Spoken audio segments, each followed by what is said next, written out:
Christine Schibler, on va revenir donc sur cet avenant 33. Est-ce que vous pouvez nous dire en quoi c'est un accord fondateur pour tous les salariés ? Alors, beaucoup de fierté et beaucoup d'émotion à la présentation et à l'accueil de nos invités et de toutes les personnes qui ont vraiment œuvré finalement à la conclusion de cet avenant 33. Donc, puisque c'est quelque chose qui est assez fondamental pour l'attractivité des métiers et pour la branche de l'hospitalisation privée. On s'y est mis, on a bossé comme des dingues et je remercie vraiment à la fois l'ensemble des employeurs, de leurs représentants, des DRH, des commissions sociales de nos 3 fédérations qui se sont investis de façon absolument énorme.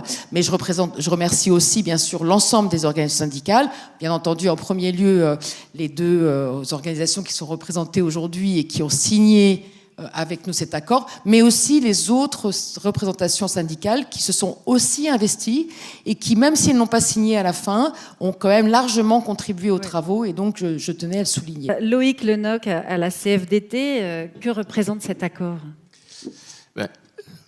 C'est effectivement un accord fondateur. Entre le 19 octobre et Noël à peu près, le texte il a avancé à une vitesse folle. C'est bien la preuve que la branche a la capacité de produire des textes qui ont de l'intérêt pour les entreprises, pour les groupes et surtout les salariés que nous on représente. La prochaine étape pour le financement, ça va être aussi la conférence sociale appelée par le président de la République.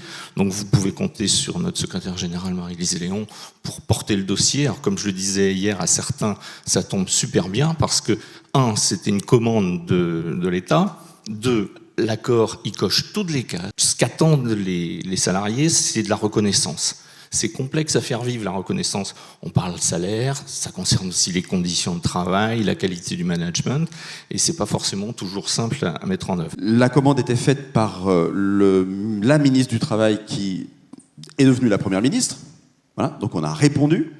Et on répond également par avance à la commande du président de la République dans la conférence sociale de travailler au niveau des branches sur les coefficients infra-SMIC. Donc, voilà, je trouve Il n'y a pas de raison qu'il ne vous finance pas. Il n'y a pas de raison qu'on ne soit pas financé quand on répond à ce qu'on nous a demandé de faire. Donc cette classification, on la porte, cette réforme, on la porte et on veut qu'elle aille au bout et qu'on commence dès 2024 à la mettre en œuvre. Un gros travail a été fait. On a signé avec la CFDT et l'UNSA et je les remercie pour leur présence aujourd'hui. C'est quand même une belle leçon de dialogue social, d'avoir, je dirais, nos partenaires sociaux avec nous à nos rencontres. Ils ont signé cet accord de classification, ils ont signé la transposition entre la grille actuelle et la grille de demain. Et cette enveloppe fléchée, on sait qu'il y a 3 objets dans le paysage, c'est très clair. Il y a une partie inflation, elle sera beaucoup moins forte en 24, heureusement. Il y a une partie mesures salariales et notamment compensation dite Guérini. Et il y a une 3e partie qui est votre convention collective. Et là aussi, on va pas se raconter d'histoire. Je veux pas vous mettre dans des injonctions contradictoires. On vous a engagé, poussé, challengé pour que cette convention avance.